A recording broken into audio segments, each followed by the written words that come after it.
Hey, what's happening, guys? What is going on? You guys have tuned into Rules for Rebels, and today is Tuesday, May 23rd, 2023. I'm pretty sure it's May 23rd. Let's check the date here. Yeah, we're right with that. Today is Tuesday, May 23rd, 2023.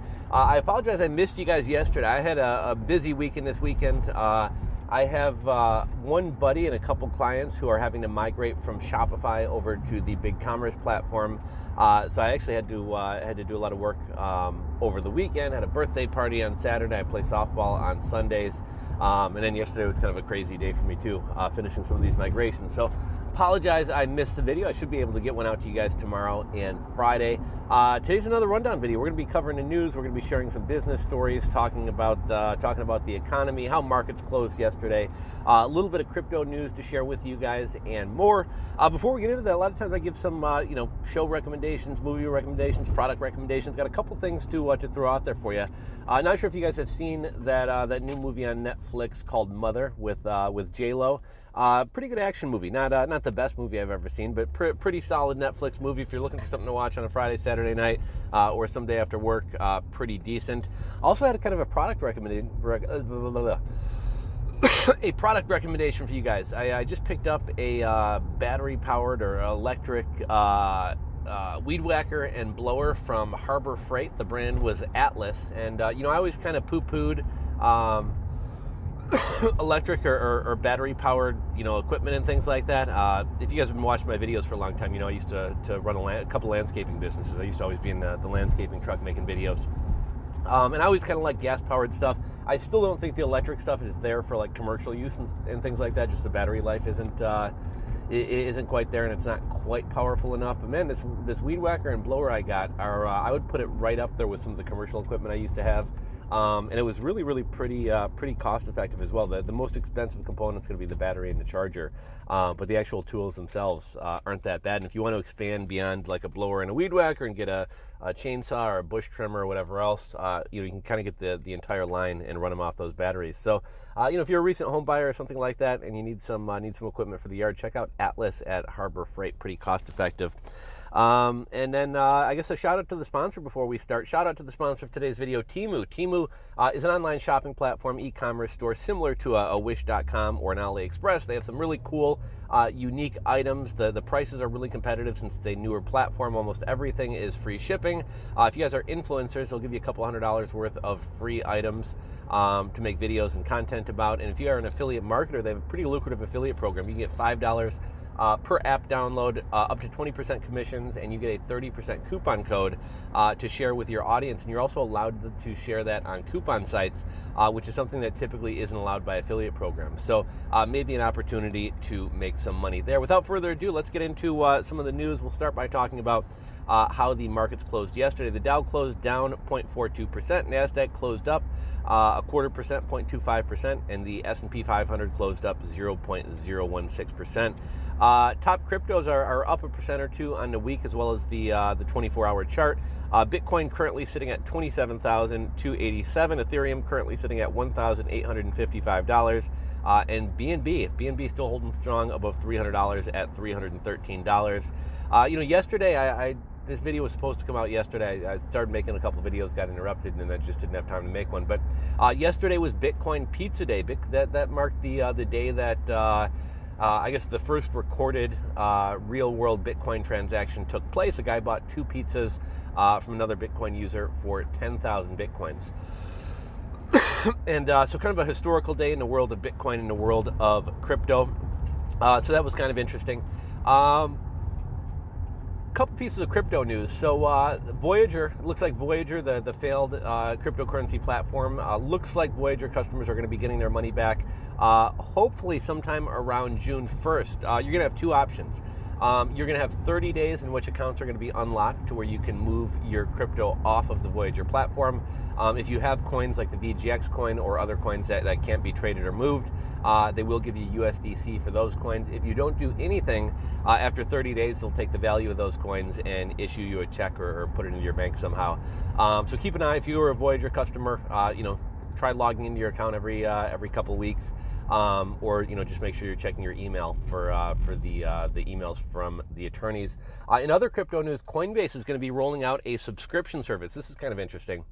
So back during previous bull runs, Coinbase made a lot of money off of trading fees. There's a lot more competition in the space. A lot of the interest in the crypto space has kind of vanished since prices have been in the toilet. And so Coinbase needs to find a new way to make money. So they're offering this subscription service. Now, there's a number of different kind of perks that come with this subscription service. I believe one of the things is you get like priority customer service. So you're supposedly going to get actually halfway decent customer service. That could be worth some money. I think the service is going to cost $39.95. It might be $20, but I'm pretty sure it's around $40. You'll also get either discounted or free trading fees. I forget which it is. And then also at the end of the year, they'll give you your tax documents all filled out, so you're not going to have to go to another third-party service and pay, Bitcoin tax or some other service to figure out your taxes for you. And then one more piece of crypto news I saw in talks about the debt ceiling, which the debt ceiling is such a joke. I don't think anybody expects that we're actually going to default on our debt. Every single time this comes up, it's like, oh my gosh, the world's going to crumble. And at the last minute, they wind up, quote unquote, coming to a deal. I think it's all just kind of a charade. It's all just a game. But we'll see what happens there. But in the talks about in talking about the debt ceiling talks, Joe Biden said he's not going to approve a bill that rewards tax cheats and crypto traders. It seemed odd that he would throw crypto traders in there, although there seems to be kind of an ongoing war on crypto by the government and government regulators. And then kind of one more thing about investing in stocks. I don't know what your guys' thoughts are on the coal stock. I know retail is struggling. A lot of people say brick and mortar retail is dead. We're seeing companies like Weight Watchers shut down. I know that's not really retail, but with Burger King shutting down stores or restaurants, Bed Bath & Beyond shutting down stores, Party City shutting down stores. Like retail is struggling, and the whole Kohl's thing is interesting because Kohl's is kind of like the epitome of like middle class shopping for clothes. And I think a lot of people are also shopping down right now with inflation beating people down. So what does that mean? That means people who maybe previously shopped at Macy's or Nordstrom's or Dick's Sporting Goods, now they're going to go to Kohl's. So if Kohl's is struggling, it's kind of a bad sign for where the economy is heading. But I saw Kohl's stock right now is paying over a 10% dividend. Who knows if that's sustainable or not? I actually bought a little bit of Kohl's stock yesterday. It actually caught like maybe a 3 or 4% bounce. I was thinking about holding it long term for the dividends, but I'm not as optimistic about where the economy is heading or retail overall. So I think I'm probably going to wind up taking some profits and just selling off of that one. But if you guys like high dividend paying stock, check out the Kohl's stock. I saw a chart the other day, and I thought this was kind of interesting. It listed the top 5 cryptos 5 years ago versus today by market cap. Now, I wish it went back a little bit further because we're in, 2023? So 5 years takes us back to, 2018. I think the crypto space was the most fun, the most interesting, and much simpler back in, 2016 and 2017. Things really changed after the 2017 bull run. But I remember back when top coins used to be like ARK, Lisk, NEM, Navcoin, and now not only is it an entirely different set of coins, but it seems like every 6 months the top 10 coins wind up being shaken up, and it's a whole new batch of coins. I used to kind of like when the crypto space was much smaller. I think from 2016, 2017 to 2019, the number of cryptos out there and the number of coins out there, went from I don't know, was it from 200 to 17,000 or something crazy like that? I'm probably off with my numbers. But it's impossible to fully, know what's going on in the market and kind of have an understanding of every coin when there's just so many coins out there. But kind of looking at this chart here, what do we got? The top 5 cryptocurrencies in 2017, or I guess 5 years ago, were Bitcoin, Ethereum, XRP, Bitcoin Cash, EOS, Litecoin, Stellar, Cardano, Tron, and IOTA. Actually, I guess maybe it's top 10. Oh yeah, top 10. Today it's Bitcoin, Ethereum, Tether, BNB, USD Coin. Shit, man, I'm missing. Okay, no, okay. So yeah, I was right? 5 years ago, Bitcoin, Ethereum, XRP, Bitcoin Cash, EOS, Litecoin, Stellar, Cardano, Tron, IOTA. Today it's Bitcoin, Ethereum, Tether, BNB, USD Coin, XRP, Cardano, Dogecoin, Polygon, and Solana. We got some news about Meta, aka Facebook. Meta and Instagram have announced a new text-based Twitter competitor. They're going to try to compete with Twitter. It seems like a lot of companies are talking about competing with Twitter. Nobody seems to have been able to have done it yet. But apparently this new text-based platform from Meta and Instagram is going to be rolling out as soon as June. Also this week, Meta is going to be doing another round of layoffs. Meta had announced another 6,000 layoffs. A lot of managers have already been laid off. A while back, Zuckerberg talked about he didn't like managers managing managers. He wanted people to get back to creating things and building things. Well, Meta's 6,000 layoffs begins this week. I saw an article over the weekend. Businesses continue to leave San Francisco. There's 17 businesses who have left the San Francisco Union Square, which is kind of like an upscale shopping area, after robberies, burglaries, and issues with companies worrying about the safety of their employees. Some of the companies that left include Anthropologie, Amazon Go, Office Depot, CB2, Banana Republic, The Container Store, Disney, H&M, Gap, and most recently Nordstrom, among others. And since 2019, over half of Union Square stores have closed or left. San Francisco is at a loss as to what they can do to stop this retail apocalypse. Payments.com had an article recently. The retail crime epidemic sparks store closures, including Target, REI, Walmart, and more. They highlighted a REI store in Portland, Oregon. Portland's kind of a big city big area for like hiking and camping and outdoor stuff. Despite spending over $800,000 in crime prevention measures, REI still had to close their store, which was actually, besides this theft, was a decent performing store. And also Target is expecting losses from theft to jump by $500 million in 2023. We also have a report from UBS Research that found that store closures are going to accelerate in 2023. This was an interesting story. It recently came out that apparently Bill Gates was being blackmailed by Epstein.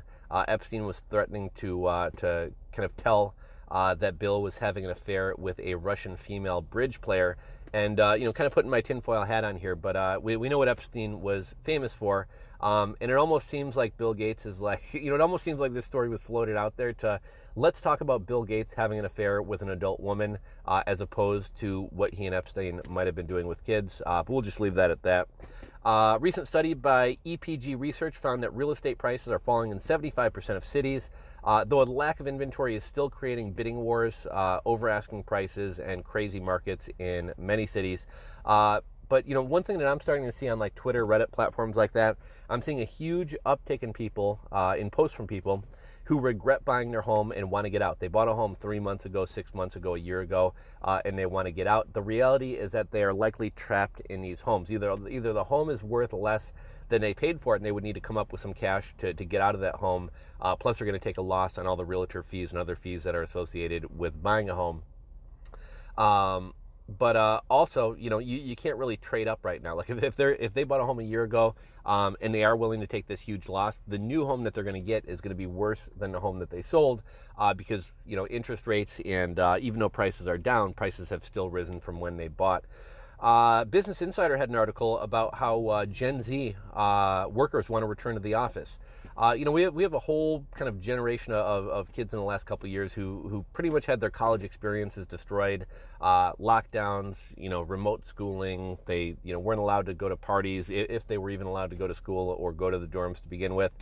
These people are craving community and social connection and dating and friendships and parties and all the things that young people do. And now they're in the real world. Now they're in the workforce. And so I think a lot of these people, when you graduate from college, you kind of lose touch with a lot of your college friends. Maybe they live in other areas of the country or far away from you. And a place where a lot of people meet friends as well as potential romantic partners is the workplace. And with remote work, people don't really have that. Also, there was a large study done during the Mexican Beer Cough. I think it was about 90,000 individuals at Microsoft.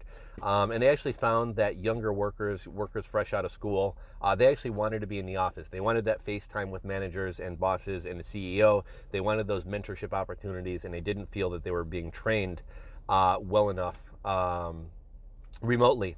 A couple other remote work stories. AT&T is calling back 60,000 managers to return to the office or quit.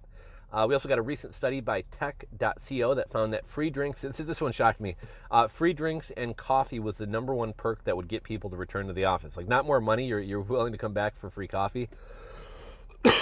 That one kind of surprised me. Employers say this was another article, employees say return to the office is costly with new clothes, buying lunches, finding daycare or pet care, etc. This was kind of a crazy story. The NAACP issued a travel alert for the state of Florida for people of color and gay and trans people. This is kind of silly in my mind. Kind of a clickbait headline. Is Florida an unsafe place to go to? No, like Tampa, Miami, these are huge, like, gay-friendly cities. But, something like this is going to make headlines that everybody kind of wants to dunk on Ron DeSantis right now. But I thought that was kind of interesting. Right now, Biden's approval rating is at 36%, the lowest for a president in history at this point during their term. And the 2024 elections are right around the corner. I think it'll be really interesting to see whether Biden winds up running, whether somebody runs against him, or whether he comes down with some health issue and they find some way to get him to kind of step down. The number of people in 90 days arrear on all types of debt has nearly doubled in the past year. That includes credit card debt, car loans, mortgages. The default rate on mortgages isn't as much. Normally people are going to try to keep their homes, but car loans, we had car prices go up 44% over the past couple of years. Credit card debt is at all-time highs. Saving rates are at all-time lows. And if you're 30 days late on debt, okay, maybe you forgot to pay the bill. Maybe you're just a little bit behind. 60 days late, maybe you just need to catch up. Maybe you had an expense come up. But at the point that you hit 90 days in arrear on debt, not only is your car likely going to start getting repoed and things like that, but I think that's kind of the beginning of the downfall of people financially, right? It's hard to crawl out of debt once you get into debt with all the late fees and other things that come along with that. And so that's kind of a bad sign for the economy. We got Walmart sales up 8%, which on the face of it is kind of good, but it's all on grocery. People who shopped at nicer grocery stores are now starting to shop at Walmart. Walmart has an influx of new customers coming in. Also, the prices of everything is up too. So, that's one reason why sales are up as well. But I think that could be a bad sign for the economy. And we also had kind of talked about Kohl's. Kohl's is anticipating a bad 2023 and a bad 2024. And again, Kohl's is kind of the epitome of middle-class clothes shopping. So if Kohl's is struggling, it's kind of a bad sign for the economy. And then lastly, Yahoo had an article about how layoffs are hitting HR and diversity and inclusion departments disproportionately. Well, of course, diversity and inclusion departments didn't exist 5 or 10 years ago. It's something that in an era when there's a lot of free money floating around, during easy times, you can hire nonsense jobs like this. But when times get tough, those are going to be the first people to get let go. And as far as like HR and recruiters, when you're laying off employees and freezing hiring, you don't really need HR and recruiters to be bringing in new employees. So they're being laid off as well. The last people to be laid off are the people who are in sales or the people who are integral to the company, the people who actually create value.